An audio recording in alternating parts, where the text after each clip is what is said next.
Here we go, guys. Once again, Snaptech Pod, week 4 already. We say it every single year, Dion. But I feel like it's even truer this year. The high school football season just flies by. Flies by. Well, I'm looking at the calendar, and it's it's going to happen every however many years. I'm sure there's a mathematical formula that'll tell you. But when you have game 2 on September 1, you get 5 weeks in September. Yeah. 5 weeks in Kansas, you'll have 6 weeks done before you crest into October. You're 2/3 of the way through the season. And the first, there'll be teams eliminated before Halloween. Halloween. Oh yeah, there's a lot of teams done by Halloween. I don't think that's fair. You should have to play football into November. Well, I think you play. Look at the calendar every year, no matter what level you're at. Okay, high school, college, you have to play some November football. That's why November was made. Thanksgiving football. I think at least you'll get the Friday before Halloween. I think Halloween's on a Tuesday. I got a Thursday. I think we're about at our last Halloween, so it's like it's not that important. It has gotten less and less important over the years. So I think it's Tuesday, so you'll have a Friday night game where kids can dress up. Though I've heard that's gotten frowned on. No mask. Big time mask wearing. I'm sure, but. There's a lot of no fun league out there. Fun is outlawed these days. Yes. So no, it's going by quick. The weather seems to have finally broken a little bit, and of course my AC decided that it needed $400 worth of Freon, just yesterday, which was nice. Now it's 70 degrees, but on a side note, the guy goes, "Well, you might not need it that much." And I'm like, I have a wife and son with allergies. We run the AC until we turn the heat on. There's no open windows. There's like a week in the spring that we open the windows, and then maybe in November, if it warms up after a freeze, or December after a freeze, we open the windows. So yep, it's better weather. So we'll see what happens this week, and it should be a good one. It should be a good one all across the city, Kansas and Missouri side. This is Snaptech Pod. I'm Mick Schaefer of KSHB 41. He's Dion Clisso of Preps KC with the Virginia hat. He's from Virginia. No, I'm from here. I went to lived out there for a while. Technically, if you want to say where I'm from, I was born in Hawaii. So, I got that going. You're Hawaiian. I am Hawaiian in a sense. My birth certificate is from Hawaii. Yeah. So now when I lived there, I will say this, when I lived there, when I was in like 3rd through 6th grade and had dark curly hair and we were outside all the time, I was tanned as I could probably pull it off. I was deep tan. We moved back to Blue Springs in the wintertime, and I definitely stuck out coming out of Hawaii with the year-round tan that I had. Yeah. All right, let's get to it. My first question is, how good is Platte County, man? What a run here these first 3 games, get to 3-0. It's not over. They still have Grain Valley and Oak Park the next few weeks, but Bill Lutz's squad has looked like maybe the team to beat in Class 5 so far. Well, I think they thought the defense would be pretty good. The first 2 weeks, the defense got tested a little bit by Kearney and Smithville. They overcame that with an offense that is young. I think 8 sophomores starting, including Rocco Marriott. Rocco, great name, is their quarterback. Trey Baskerville, who's Wayne Baskerville's son, as a receiver. Bill Lutz's son is a tight end. Those are all sophomores. And I think they felt like that they'd have to lean on the defense, and if the offense came along, they'd be better at the end of the year and definitely be really good next year. Well, the defense stepped up last week and shut out North Kansas City. Now, North Kansas City struggled a little bit offensively, so that's maybe not as, but they shut them out and got 17 points on a North Kansas State defense. It's always good. Doesn't matter who's over there. They're playing really well. They get Grain Valley, who's going to come in and score a ton of points. Grain Valley can score.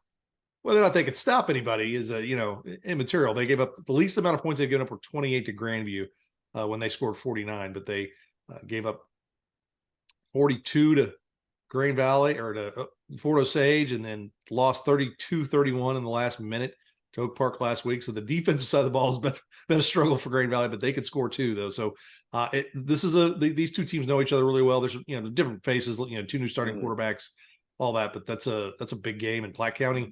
If they win this week and next, they're legit, and look for them to be one of the toughest teams to beat down the line. Speaking of Grain Valley, was that Oak Park Grain Valley 32-31 Oak Park victory last week? An instant classic? Would you put it in that category? It's one of those things. There's a when I do my work on Friday nights, I'm kind of like the astronauts coming back into space. Very similar to an astronaut. Yes, there's a certain dead time where I'm either getting ready to go and do TV and are finishing up stuff to where I'm not, as the scores are coming in, those late scores could be. Yeah. I remember Park Hill Ray Peck last year that they scored like 21 points in the last. Ray Peck did in the last like 3 minutes of the game to win, and I was on air and didn't know that Ray Peck had come back and won that game. So that's Green Valley was in that spot too. I was like, oh wow, Oak Park came back and won that game. Yeah. And so it's one of those late deals that I don't really. Sometimes I don't find out in real time. I find out a little later because I'm kind of head down, getting ready to do some TV stuff. But no, I think it says a lot about Oak Park. It says a lot about Green Valley. I think they're two really good teams. Thank goodness that Oak Park went up to Class 6, because who knows, they might have been in the same district with Green Valley and Platte County and everybody else. I mean, that district is just brutal. And Fort Osage. I mean, you could have had teams that literally in Class 5 could have had 4 ranked teams in that district. So no, I think Oak Park, hats off to them. That was a big comeback, and a team likes to run the ball. Sometimes it's tough to come back, but they really put their head down and got it done. Absolutely, they did. I want to talk about Liberty North. It seems like they've had almost been buoyed by that loss in week 1 to Lee Summit North. They have looked really good. They go out and they beat a very good Rockers team on the road last week. And it seems like, I don't know if could be the opponents and everything, but Lee Summit North, since that win, they're undefeated still, but maybe not as impressive as I thought they were going to be. Have they gone in different directions, Dion, since that game? Yeah, I don't know if there was a letdown for Lee Summit North coming off that first week in Liberty North and beating them. They had to kind of hold on to win there. I mean, Liberty North was driving at the end to tie it, and they got within the 25-yard line before they got turned over on downs. I don't know what to read into it. They play Lee Summit this week, so that'll be another test for them. Lee Summit's playing pretty well. Staley, Steve Rampy, he knows how to, if he can't beat you, at least make you sweat. And he did that. I mean, they played tough. I mean, so that's that. Park Hill South's got a lot of talent, and Justin Pouncey, their first-year coach, is a guy that a lot of people, one of those assistants that's been around for a long time that people have expected to become a head coach, and now he is. So I think that there's some teams out there like the Staleys, the Lee Summits, the Park Hill Souths, Liberties, that are kind of not great teams. Like the Liberty, like the top echelon, maybe a Liberty North Rockers or Lee Summit North, but they're in the middle there. And if you aren't paying attention, if you aren't ready to go, you're going to either find yourself in a dogfight or you might find yourself on the wrong side of a loss. Yeah, absolutely. Are you more surprised that Lee Summit West is 3-0 or that Blue Springs South is 0-3? I'm not shocked that Blue Springs South is 0-3. They lost they didn't play well in week 1. They played Rockers and they were kind of outmanned. And then they had a field goal block at the end against Park Hill. And that's they've been on the wrong side of some 50-50 games. So that, I mean, given their opponents, I'm not stunned, because it could have go that last year they got the breaks in those 2 games that they won. Came back against Park Hill, held off Lee Summit. This year they didn't get the breaks. I think Lee Summit West, and especially how their defense has played, has been the surprising thing for me. Giving up not so much 38 points the whole they were down 10-0. I think going into the fourth quarter against Liberty. So from that point to where we are now, and they're 3-0, they beat a Blue Springs team that was down to the 3rd string quarterback, but then they beat Park Hill South, which, like I said, is a solid team. So they've done a good job of winning those 50-50 games. And I think, Liberty and Park Hill South were probably their 50-50 game. Blue Springs was coming off a win over Staley. Like I said, they were down to their 3rd string quarterback by the time they got going in that game at some point.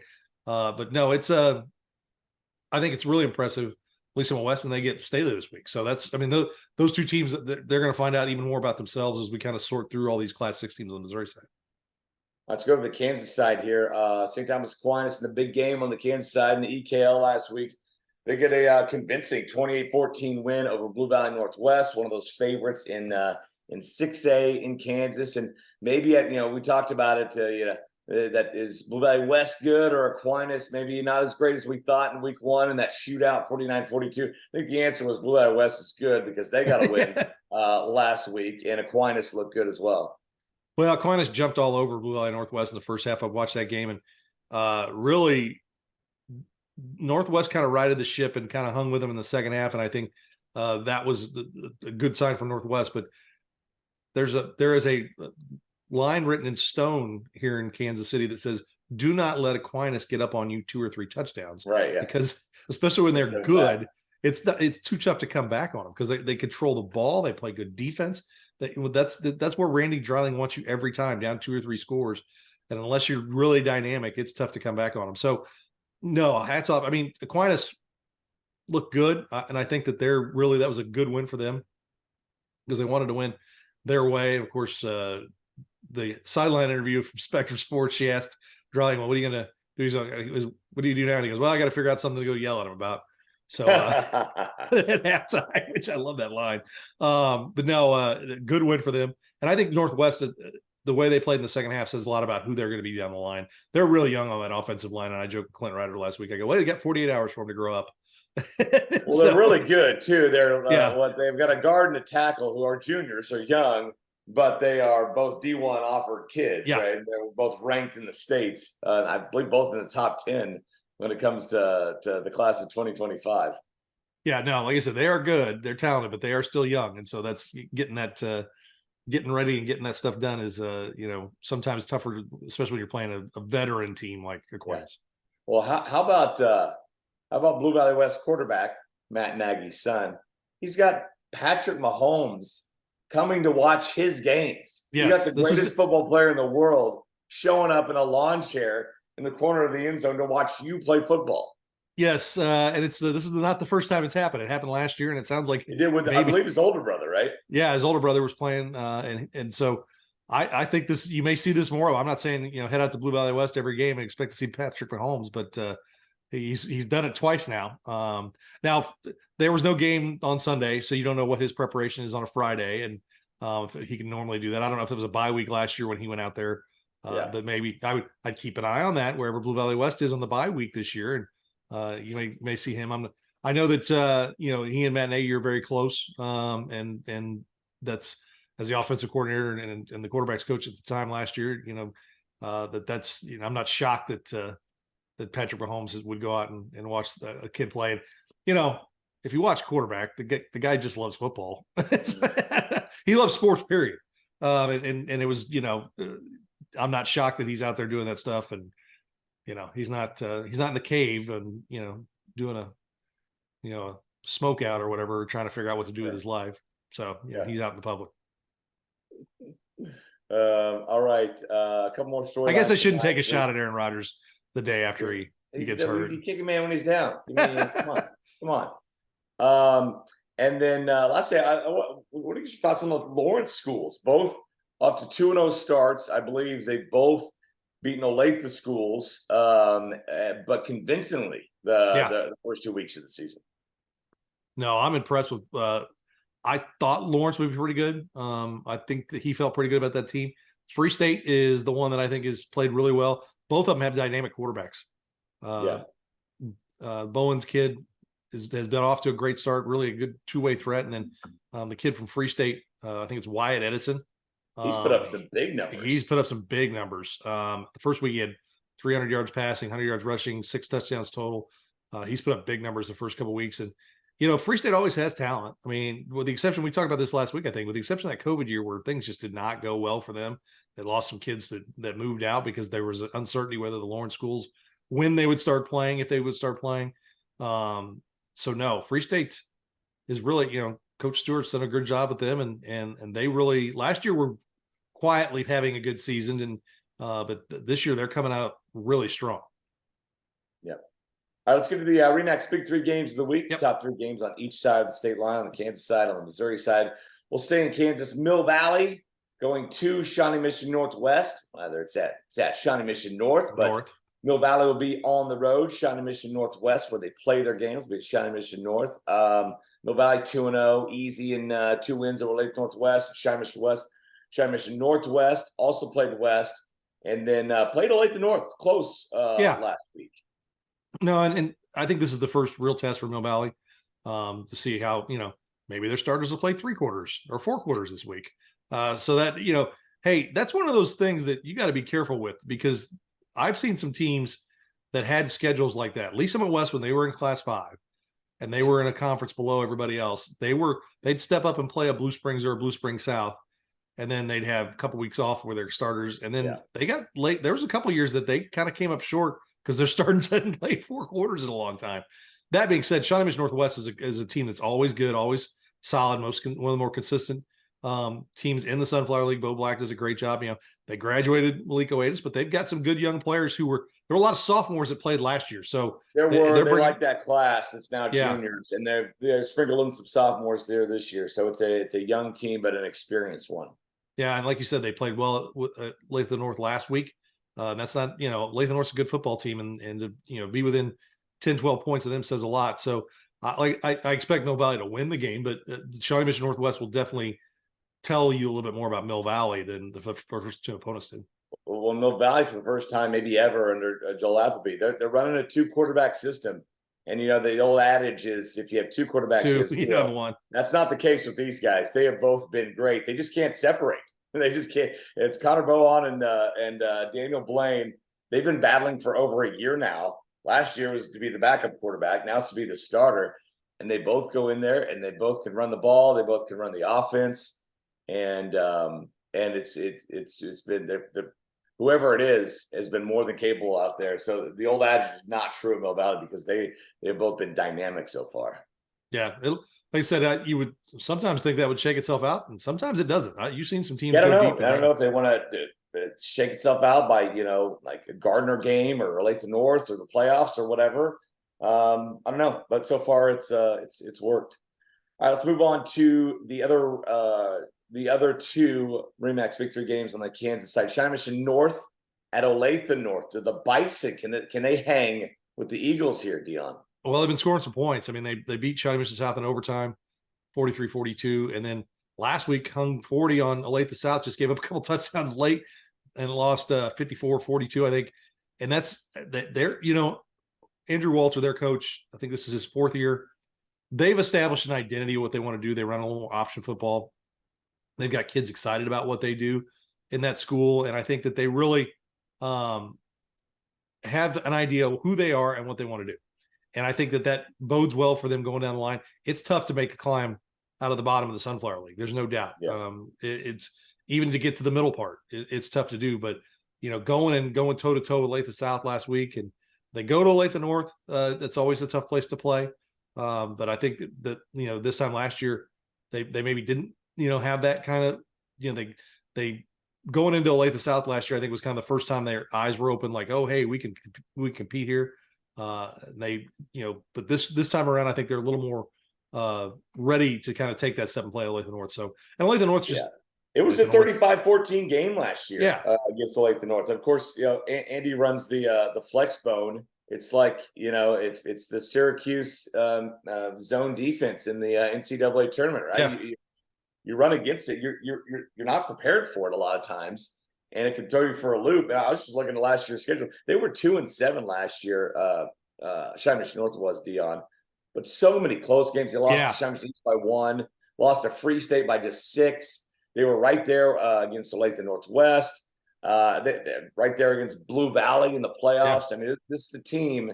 Yeah, the record didn't look great, but they were in about every football game.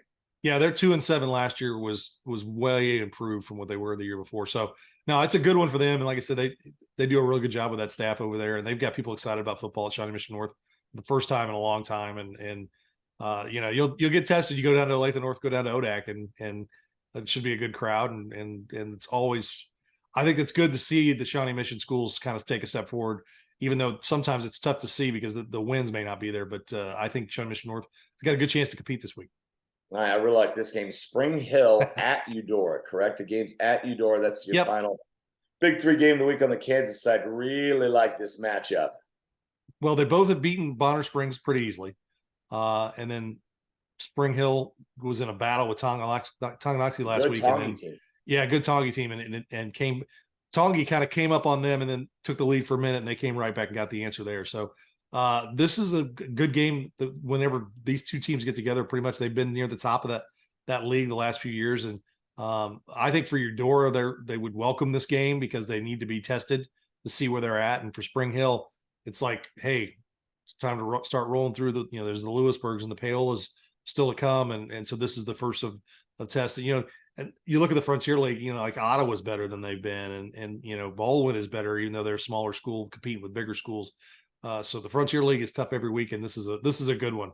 at Eudora, and Eudora is really a good football town. So, and Spring Hill is as well. So it's they're definitely two schools that are ready to kind of compete at the top of that league along with Lewisburg. Eudora has to churn out more D1 athletes than any 4A school in Kansas, man. They got them every year, and a lot of times they're in football. So they've got some athletes. All right, Watch on the the Ballot kid go to Creighton and shoot lights out and be a stud for them. So the whole family. Yeah. All right, Green Valley, Platte County on the Missouri side. That's a no-brainer. I believe that's the Spectrum game of the week. You can watch that. You have Spectrum. So an easy one there. I mean, this is both Class 5 schools, right? Both Class 5 schools, same district, same conference. A game we could see down the road too. Yeah, I assume you'll see some form of this game. You throw Fort Osage in that mix in Class 5, and the three of them are all in the same district, and you probably will see them playing each other down the line. So no, it's for both these schools. They've started off with some pretty good schedules to start the season, and they're tested each week, and it should be that way again this week. And like I said, I expect it to go down to the Final Four. I mean, almost all three. Well, Green Valley pulled away from Grandview, but two of their three games have been down to the end, and same with Platte County. So they both have been in games, and one and Green Valley's lost a game that was close. So I don't think there's going to be any panic in either team if it's a close game in the fourth quarter. What's going to be our game of the week on Friday on KSHB 41 is Odessa and Oak Grove. Dion, this is always a great game no matter what the record, but both these teams look to be salty this year, both 3-0. Yeah, Odessa's kind of, they don't have great numbers sometimes, but they plug in guys and are always playing well. And then Oak Grove, this is a group that they've been kind of waiting on. They've been starting since they were sophomores, taking some lumps along the way, but they've definitely jumped up this year. They're 3-0. Outside of Richmond scoring 26 points on them, the defense has been pretty good, but they're in the 40s every single week. Odessa, they got into a dogfight with Southern Boone the first week of the season, and really they were down 10 points and came back and won by 10 in the fourth quarter. So they've really been playing well since then, and it doesn't there doesn't the old throw out the records is really the thing here, but when they're both good, as my buddy Cole Young says, who does some work for us, football in Kansas City and most specifically Eastern Jackson County is better when both those teams are good, because it really brings up that level of interest in Class 3. And it's one of those deals where Odessa's been kind of since 2016 or so has been the kind of top dog in that rivalry, and I think Oak Grove's ready to kind of take that step back. There's a shootout last year that Odessa won in this game. And last year, it's Lee Summit West and Staley. Why is that one of your big games? Well, I think Staley had wanted, you are, to quote Bill Parcells, you are what your record says you are. But it's a pretty good 1-2. That close loss last week, to Lee Summit North says a lot about where they're at right now, because they bounced back from the week 1 loss to Blue Springs by beating Lee Summit, and then they played Lee Summit North close. Lee Summit West, they've taken care of their business. Like I said, down 10-0 going the fourth quarter against Liberty, and they've been really good since that point. And defensively, they look really good, and they've got some athletes, the tailbacks. They got some the brothers, I think a tailback and a receiver that are really talented, and they are a team that's gotten better each week, and that's really all you can ask for. And it's going to be a good matchup. You got, talk about Coach Rampy and his staff, and then Willie Horn and his staff. He's got a lot of good coaches on that staff as well. So a good Class 6 matchup of teams that aren't in the same district. You won't see each other again until way down the line, Yeah. But definitely one of these games that you don't want to let this one get past you, because it's a chance to pick up a win against a quality opponent. A couple of the good games could be on the docket, could be on our schedule for Friday. I don't know. We're recording this on Tuesday, so I haven't got the whole game plan out there. But on the Missouri side, Lee Summit and Lee Summit North. I mean, this is a Lee Summit team that's 2-1, taking on their rivals, the Broncos. Yeah, and I think this is a spot where you'd like, where's Lee Summit North going to come out and be? I mean, Lee Summit's proven that, hey, if you don't take care of your business, we're going to beat you. They did that against Blue Springs South in week 1. Blue Springs South didn't play well, turned the ball over. Didn't play well in special teams, and Lee Summit said, okay, we're going to take advantage of your mistakes, and we're going to beat you. And that's, to me, you may not have the quality of player that maybe the team across but if you take advantage of the other team's mistakes and do a good job at that, you are so dangerous, because you can't make mistakes against them. And they are playing that brand of football, which is a really solid and tough team to beat. That being said, Lee Summit North is still the number one team in the state. Yeah. If you do a top 25 ranking, which I don't, and I have a column You explaining hate why those. I You don't. hate those polls, I man. hate You I don't hate like that. those rankings. I like the rankings. I like the rankings for that's my columns up right now. I like the state rankings, class specific. In fact, I had It a is. young It man. is hard to do in to put them all together, right? In a big metropolitan, Especially in a metro, area. two states. You want to reward those smaller schools who are undefeated, but a lot of times, okay, maybe a mid-level, big class school can beat this smaller school, and so you don't want to, tick off, either crowd. So no, we used to do those as well, the Super 25, and Odessa really at number 3, and we would always get so like oh, pretty good. Yeah, I mean, it's hats off to you if you put the work in to do that. And I had a young man who runs a Twitter handle for a KCI conference asking who voted on the state rankings, and I informed him if you read. This is why you have to understand that not everybody consumes Preps KC the same way. We do a video for the rankings that we release the rankings on Monday night, but they're also in print, and there's the listing of the panel. I said, well, that's the panel is right there, and he didn't understand that there's 9 people spread throughout the state, professional media people who actually work at a radio station, a TV station, or a newspaper. Yes, there's still some newspaper people out there that do this on their own time each week, and we come together and to pull back the curtain, we have an online forum, basically, whatever you want to call it, where we come in each week and we give comments on our teams that we think should be ranked and how they played, and we all do you come read to each other's consensus comments there, or do you all individually put a poll in there? Oh no, we vote. It's all voted. So it's not just you have your own top 5, and Jim Powers will have his own, right, and all that stuff. Yeah, exactly. Everybody votes. It's just like voting in the AP. You list them and then it's ranked. And right. I have a former math teacher who put together a nice little spreadsheet, and he does those for me every week, which is it saves me some time in putting that together. Plus, I'm not involved in counting the votes, so nobody can say anything that. But we do it and we work hard at it, and not to be, in a time where social media can get confused with actual media, anyone with a Twitter handle can throw out a top 25 or a top 10. So, I mean, we put a little bit of work in. Is it any better? I don't know. I'd like to think it is, just because we put the effort in over the weekend, and let's just say this, I run it, so I took on that responsibility, but I got done about 3:00 because I was updating where all the ranked teams, how they did, right, for the guys, so they could have that information in front of them to vote, because I think it's very helpful when you how teams did each week. So no, it's the rankings are fun, and I think we enjoy doing them, and it's one of those that we really need to stay on and stay tough, but sometimes you never know, especially early in the season. You think somebody's ranked somewhere and then they just get crushed. It doesn't, you didn't know.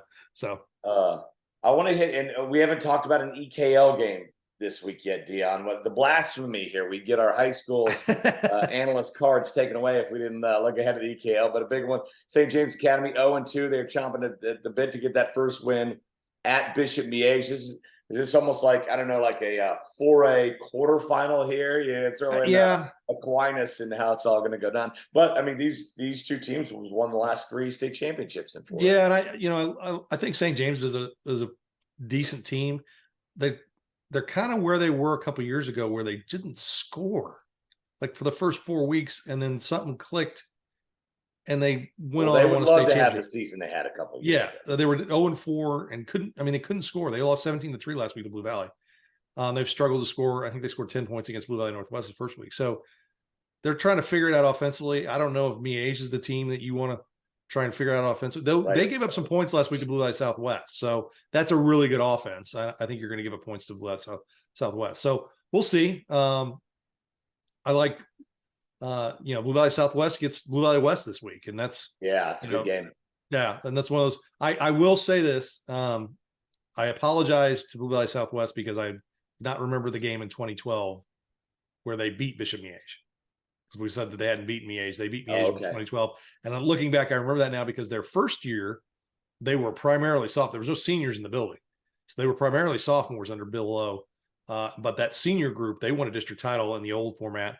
And that they would go on to, I think they won a playoff game that year. If I'm not mistaken, they would have been 4A back then, and Miege would have been 5A, right? Yeah, No, Miege was at 5A, I think reversed. that year. But no, Blue Valley Southwest had a nice someone text me and say, "Hey, not but my senior year we beat them." So someone who's been out of high school for 10, 11 hold years. us accountable, okay? There's no Yes. script here. Sometimes Now that being said, stuff. do you know who Blue Valley Southwest got their first ever win that first year against? And that was 2012? No, 2010, their first year. Their first ever win. 2010, their first year, who they got it against. I have no idea. That would be one Blue Valley West, who they played this week. Oh, there we go. Storylines. Yes, they came back and won that game in the second half, and it's a Thursday night contest. I was out there for the first half of it, and that was their first ever win. It's one of those things that they have all time. Now the first win is against Blue Valley West, and now they play their home games. Probably their biggest rival too. Yeah, and probably now they share Blue Valley. Yeah, they Ant Deck together. Yeah, they share the stadium, which is a really nice stadium. They've done a great job with that.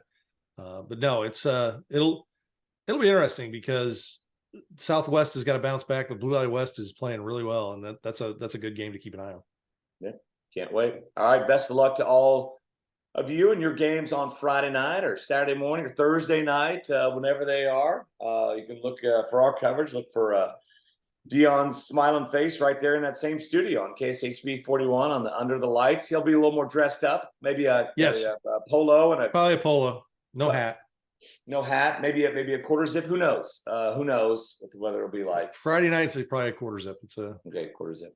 Friday night when we're in prime time, I tend to get a little more. I like getting back home from the Mill Valley games and popping you guys on and watching it and just seeing how I'm always making sure nothing goes wrong, right? And nothing ever does. And we get the highlights on.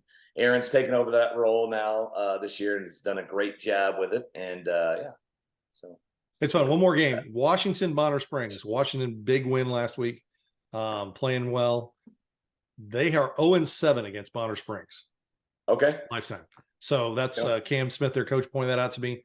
He said that's one of those things. I think they're kind of laser focused in on this game because those two teams that because Washington's the farthest west KCK team, so I think they kind of feel maybe some Bonner Springs, maybe a little. I don't know. There's a rivalry there. They're not too far from each other, so I think that's a game to keep an eye on with a Meadowlark League team going up against a Frontier League team. That's right, the Meadowlark League. The Meadowlark League. All right, yeah, we appreciate the time. We'll see you all next time right here on Snap Tackle Pod.